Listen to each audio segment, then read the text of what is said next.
সরকারকে বলতে চাই যে নাটক বন্ধ করেন। 5 মাস পার হয়ে গেল দেশের, আমরা বারবার বলছি যে একটা নির্বাচন, অবাধ সুষ্ঠু শান্তিপূর্ণ নির্বাচনের আয়োজন করেন। নির্বাচনের মধ্য দিয়ে যতক্ষণ পর্যন্ত একটি নির্বাচিত সরকার না আসবে, আজকে দ্রব্যমূল্যের সংকট বলেন, যানজটের সংকট বলেন, এই যে আজকে প্রেস ক্লাবের সামনেই সিএনজিওয়ালারা ধর্মঘট আপনার রাস্তা অবরোধ করছে, আপনার আজকে অটো রিক্সা করে ঢাকা শহর ভরে গেছে, সারা জায়গায় এ ব্যাপারে আপনার রাজনৈতিক সিদ্ধান্ত নিয়ে কাজগুলো আপনার সমাধান করতে হবে। এরা পারবে না। কিন্তু আজকে যারা সংস্কারের কথা বলছেন, সংস্কার, মানুষ এত সংস্কার বুঝে না।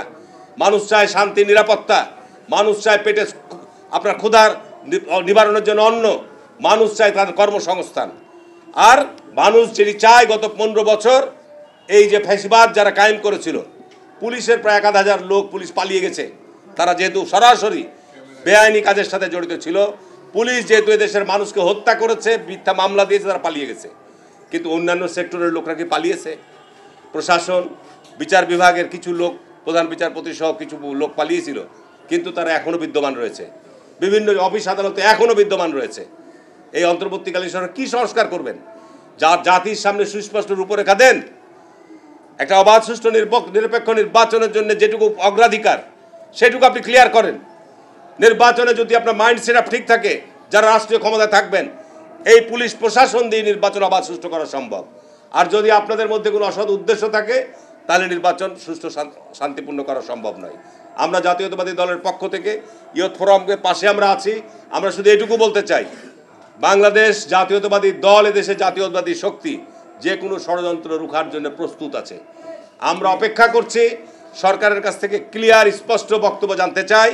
যদি সরকার এই নির্বাচনের ব্যাপারে সুস্পষ্ট ঘোষণা এবং সুস্পষ্ট ব্যাখ্যা না দেয়, আমরা মনে করব যে একটা ষড়যন্ত্র চক্রান্ত এই সরকারের ভিতরেই রয়েছে। সুতরাং আমরাও কিন্তু সুস্পষ্টভাবে এটা মোকাবেলা করার জন্য রাস্তায় নামতে বাধ্য। আমরা সমর্থন দিচ্ছি, আমরা সহযোগিতা দিচ্ছি।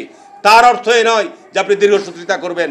দেশের মানুষের অর্থনৈতিক সংকট বাড়বে, দেশের মানুষের সামাজিক সংকট বাড়বে, দেশের বিভিন্ন প্রাতিষ্ঠানিক সংকট বাড়বে। এইটি আমরা কোনোভাবে বরদাস্ত করব না, এটি আমরা বরদাস্ত করব না। বক্তব্য বাড়ালাম না। আজকে মাননীয় প্রধান অতিথি উনি ওনার গুরুত্বপূর্ণ বক্তব্য দেবেন। শুধু এইটুকু বলবো, যেখানে আমাদের সাংবাদিক ভাইরা দীর্ঘ 15 বছর আপনারা ছিল অবরুদ্ধ, এই প্রেস ক্লাব অবরুদ্ধ ছিল, দখল করে নিয়েছিল, মিডিয়া দখল করে নিয়েছিল। আজকে মিডিয়াগুলোতে নাটক তৈরি করা হতো। সারা দেশব্যাপী আপনার এই গুমের ঘটনা, বিচারপতি হত্যার ঘটনা, আপনার নাশকতার ঘটনা, আপনার এই বিভিন্ন রকম জঙ্গির ঘটনা যেভাবে সাজিয়ে প্রচার করা হতো দিনের পর দিন, সব মিথ্যা। আজকে তারা সব পালিয়ে গেছে। আমি মিডিয়াকেও বলবো যে আজকে এই সংকট, এই সমস্যাগুলো আপনারা নিরপেক্ষভাবে আপনাদের গণমাধ্যম, ইলেকট্রিক মাধ্যমে তুলে ধরবেন।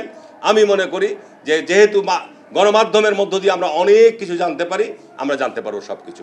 আর বক্তব্য না বাড়িয়ে আমাদের আজকের এই আয়োজনে আমাকে আমন্ত্রণ জানার জন্য আমি ধন্যবাদ জানাচ্ছি ইয়ুথ ফোরামকে।